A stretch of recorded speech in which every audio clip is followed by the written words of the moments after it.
Well, is the Chamber of Commerce, which lost several members last year over the battle over climate change policy, about to get the last laugh on cap and trade? The Chamber's CEO, Tom Donohue, talked to reporters about the state of American business today. Clean Sky's Dan Goldstein was there. So, Dan, a few months ago, it looked like Donohue and the Chamber were on the sidelines. Now they're seeing questions about whether Senate action on climate change could stall. That's right, Susan, and what a difference a few months could make. I mean, the Chamber obviously is not popping or getting ready to pop champagne corks yet. But if you think about where they were just a few months ago, they certainly were on the defensive. Nike, Apple, a host of energy companies had defected from the Chamber of Commerce, turning in their memberships, basically saying they disagreed with the Chamber on the topic of climate change. P&M Resources of New Mexico, Exelon of Pennsylvania, Pacific Gas and Electric, all of them saying we're not with the Chamber of Commerce anymore on the climate change issue. But we were always wondering, is that going to be a trickle or a flood? Well, it looks like it is a trickle. There are not any more new defections over the issue of climate change. Now, what's Tom Donohue basically excited about? Well, probably because cap and trade, at least for all intents and purposes, is dead.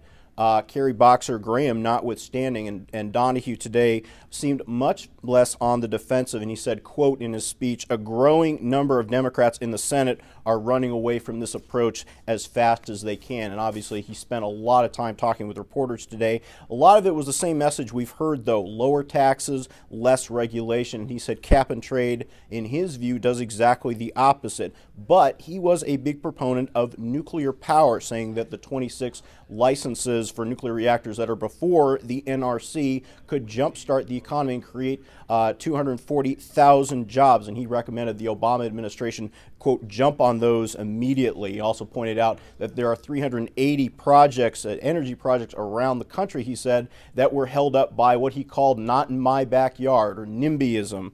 He also noted that it takes as much as 10 years in the United States to license and build a nuclear reactor, and some countries are getting that done as little as 6. And obviously he saved much of his fire and brimstone, as it were, for Waxman Markey. He said that that bill, as it were, would, quote, tie economic activity in knots and eliminate jobs from one end of the country to another. But he would not say what the Chamber would do when it came to the endangerment finding. Now, obviously, Susan, we've talked about some of the other trade groups and other industry groups who have already filed suit to halt the EPA. He was playing his cards particularly close to the vest as to whether the Chamber would add its significant legal muscle in halting the endangerment finding in the courts.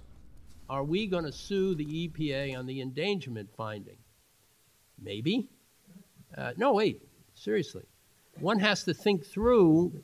There are a number of options and processes available to us, both in the courts and in other parts of the government.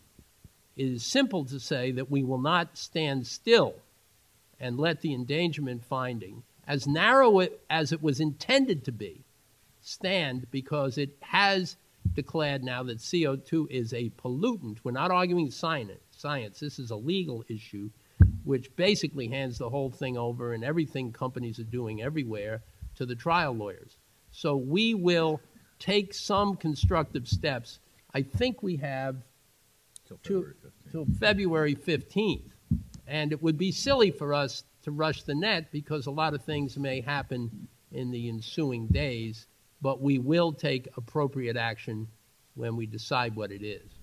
Now, Susan, also here's some words to keep in mind. Double dip recession. That's the first time Tom Donohue has talked about such a thing. Obviously, he's seen some signs of an economic recovery, but he's concerned that the amount of regulation, in his view, and the uncertainty could cost businesses and force GDP actually into the negative and create what he calls a double dip recession. He said, quote, Congress, the administration, and states must recognize that our weak economy simply cannot sustain the new taxes, regulations, and mandates under consideration. It's a surefire recipe for a double dip recession or worse. And don't think he's just talking down the economy. AFL's head Richard Trumka also on Monday said the same thing at the National Press Club. Susan? So, Dan, what can we expect from the Chamber when it comes to the 2010 elections? Yeah, in a word, Susan, jobs. They're very concerned about this. They have a plan. They've announced this a couple months ago, a plan for 20 million jobs over the next 10 years. They note that the U.S. economy lost 7 million jobs in 2008, 2009. They said that the chamber is going to highlight lawmakers, in their view, and candidates who support what they believe is a pro-jobs agenda and, quote, hold accountable those that don't. Now, naturally, in the chamber's view, that means candidates who support lower taxes, lower regulation, maybe not government green jobs per se. But don't be surprised, Susan, to see a few Democrats certainly in good graces with the chamber. This may be a Republican year, Susan, but the Democrats still could be on top of the House and Senate, especially when the smoke finally clears. Susan. All right, Dan Goldstein, thank you.